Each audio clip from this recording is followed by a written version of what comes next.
मैं कम इन sir? Yes come इन, जल्दी बताइए, बहुत बिजी हूँ मैं। बताइए आपके लिए क्या केस लड़ सकता हूँ। देखिए पहले मुझे ये बताइए कि आप केस की फीस कितनी लेते हैं? केस की तो बाद में बात करेंगे। मैं 3 सवालों के जवाब देने के 500 रुपए लेता हूँ। ये कुछ ज्यादा नहीं लगता?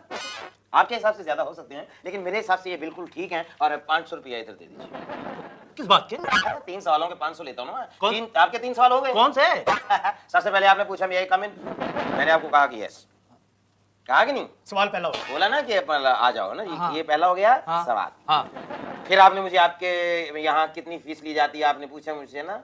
तो मैंने आपको जवाब दिया 500 रुपया। दिया कि नहीं जवाब? हाँ। सही बात है नहीं? हाँ, दिया, और तीसरा आपने मुझसे ये पूछा कि ये कुछ ज्यादा नहीं है, तो मैंने आपको जवाब दिया कि नहीं, मेरे हिसाब से बिल्कुल ठीक है। 3 सवाल हो गए और 500 रुपए हो गए। पहले 500 रुपए रखो, अगले नो पार बार लेकिन नो मगर शागर, पहले 500 रुपया दो मुझे। ये किंतु परंतु मार लेकिन ये करते रहोगे तो और सवाल हो जाएंगे, पैसे और बढ़ जाएंगे तुम्हारे।